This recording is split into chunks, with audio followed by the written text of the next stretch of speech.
নমস্কাৰ বন্ধু বান্ধৱীসকল, স্বাগতম জনাইছোঁ মোৰ আৰ্ট একাডেমী জুনিয়ৰ চেনেললৈ। আজি আপোনালোকৰ পুনৰ এটা ভাল খবৰ লৈ আহিছে যে আপোনালোকৰ গাঁৱত থকা অংগনবাদী যিকোনো চেণ্টাৰ হয়, চেণ্টাৰসমূহত কিন্তু বহুতকেইটা চাকৰিৰ পদ মুকলি হৈছে।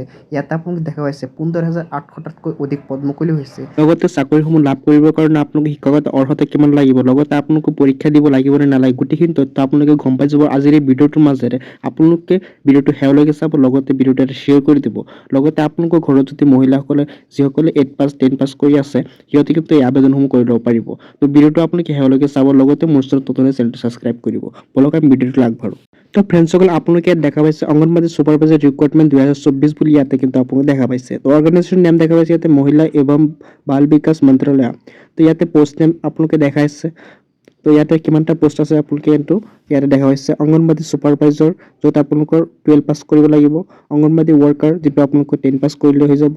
আৰু অংগনবাদী হেল্পাৰ 8 পাছ, আৰু ক্লাৰ্ক যিটো হয় ক্লাৰ্কৰ পদটো আপোনালোকে 12 পাছ কৰিলে আপুনি চাকৰিটো লাভ কৰিব। লগতে টিচাৰ যদি আপুনি টিচিং কৰিব খোজে তেনেহ'লে আপোনালোকৰ গ্ৰেজুৱেট লগতে 12 পাছ কৰাটো বাধ্যতামূলক। তো ইয়াতে আপুনি টোটেল ভেকেঞ্চি দেখা পাইছে কিমানটা, 15,800টা কিন্তু ইয়াতে টোটেল ভেকেঞ্চি আপোনালোকে দেখা পাইছে। লগতে আপোনালোকে এই চাকৰিটোৰ চেলাৰী যদি দৰমহা যদি চাব খোজে ইয়াত দেখা পাইছে 18,000 পৰা আপোনালোক আৰম্ভণি হ'ব আৰু 65,000লৈকে আপোনালোকে এই দৰমহাটো পাই থাকিব। এই চাকৰিৰ বাবে আপুনি যদি বয়সটো চাই ইয়াতে বয়স দেখা পাইছে আপোনালোকৰ মিনিমাম আপোনালোকৰ হ'ব লাগিব 18 বছৰ আৰু মেক্সিমাম আপোনালোকে 45 বছৰ হ'ব পাৰিব। ইয়াৰ ওপৰত হ'লে আপোনালোকে কিন্তু এই চাকৰিটো লাভ কৰিব নোৱাৰে। তো তাৰপিছত যদি আপোনালোকে ইয়াতে দেখা পাইছে এপ্লিকেশ্যন ফিজটো আপোনালোকে কোনো 1 টকা নলয়। সম্পূৰ্ণ পে'ড আপোনালোকে আবেদনসমূহ কৰি ল'ব পাৰিব। তো ইয়াৰ পিছত আপোনালোকে যদি এডুকেশ্যন কোৱালিফিকেশ্যন চাই ইয়াতে কেণ্ডিডেট শুড হেভ পাছ 8, 12, লগতে আপোনালোকে গ্ৰেজুৱেট যদি কৰে এইখিনি আপোনালোকৰ লাগিব শিক্ষাগত অৰ্হতা। লগতে আপোনালোকৰ চিলেকশ্যন প্ৰচেছটো ইয়াত দেখা পাইছে। কোনো ধৰণৰ এক্সাম নহয়, ডাইৰেক্ট আপোনালোকে এই চাকৰিসমূহত জইনিং কৰিব পাৰিব। আপোনালোকৰ যাতে ডকুমেণ্ট ভেৰিফিকেশ্যন হ'ব। তো ইয়াতে আপোনালোকে ইম্পৰ্টেণ্ট ডেট দেখা পাইছে।